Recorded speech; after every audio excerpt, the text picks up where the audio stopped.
उधर जम्मू कश्मीर में होने वाली G20 की बैठक से पहले पाकिस्तान 60 से ज्यादा आतंकियों की घुसपैठ कराने की फिराक में।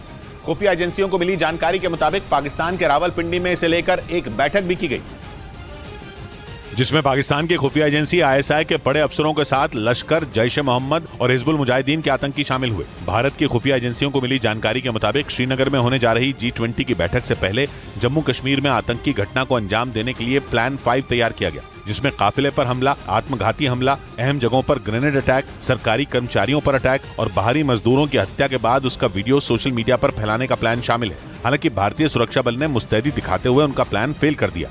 इस बीच G20 की बैठक से पहले कश्मीर में सुरक्षा के सख्त इंतजाम किए गए। बैठक में किसी तरह का खलल न पड़े, इसके लिए जमीन से आसमान तक सुरक्षा को पुख्ता करने के लिए चप्पे चप्पे पर जवानों को तैनात कर दिया गया। और श्रीनगर की डल झील में भी मरीन कमांडो के दस्ते ने मोर्चा संभाल लिया। डल झील से लगने वाले इलाके को सुरक्षित करने के लिए मरीन कमांडो की एक टीम ने नाव से झील का चप्पा चप्पा छाना, क्योंकि 22 से 24 मई तक G20 की बैठक डल झील के किनारे शेर कश्मीर इंटरनेशनल कन्वेंशन सेंटर में होने वाली है, ताकि G20 की मीटिंग के लिए सुरक्षा के सख्त इंतजाम किए जा सकें। श्रीनगर की डल झील के अलावा श्रीनगर के लाल चौक पर भी NSG के कमांडो गश्त करते दिखे। G20 की बैठक की सुरक्षा के लिए सेना के साथ साथ अर्धसैनिक बल और जम्मू कश्मीर पुलिस के जवानों को भी तैनात किया गया है। उधर काला सागर से अनाज की डील को 2 महीने के लिए बढ़ा दिया गया। तुर्की के राष्ट्रपति एर्दोआन ने इसका ऐलान किया, जिसके बाद रूस, यूक्रेन और संयुक्त राष्ट्र की ओर से इसकी पुष्टि की गई, जिससे कई देशों पर भुखमरी का संकट टल गया। क्योंकि यूक्रेन दुनिया में अनाज का चौथा बड़ा एक्सपोर्टर है और काला सागर से ही यूक्रेन का अनाज जहाज के जरिए दूसरे देशों तक पहुंचता है। लेकिन रूस और यूक्रेन के बीच चल रहे युद्ध की वजह से रूस के जंगी जहाज और पनडुब्बियों ने वहां जबरदस्त किलेबंदी कर रखी है। बताया गया कि इस समझौते की मियाद खत्म हो गई थी और यूक्रेन के अनाज से भरे जहाज को समुद्र के रास्ते पर रोक दिया गया था। लेकिन इस डील के बढ़ने के बाद यूक्रेन से दूसरे देशों को अनाज निर्यात करने का सिलसिला जारी रहेगा। इससे पहले भी तुर्की के दखल से ही रूस और यूक्रेन के बीच ये डील हुई थी।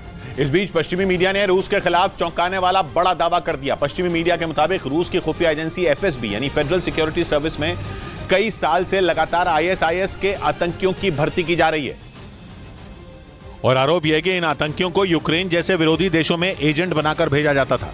फिर वो एजेंट वहां से खुफिया जानकारी जुटाकर रूस को मुहैया कराते थे। इसका मतलब यह हुआ कि आतंकी संगठन ISIS छोड़ चुके लोगों को रूस की खुफिया एजेंसी अपने काम के लिए इस्तेमाल करती थी। हालांकि इस मामले में रूस की खुफिया एजेंसी फेडरल सिक्योरिटी सर्विस की तरफ से कोई बयान जारी नहीं किया गया। न तो FSB ने इस मामले में कोई सफाई दी और न ही इन आरोपों को झूठा बताया। उधर इजराइल के साथ मिलकर अमेरिका ईरान के खिलाफ संयुक्त सैन्य मोर्चा बनाने की तैयारी में। ये दावा ईरान के मीडिया की तरफ से किया गया।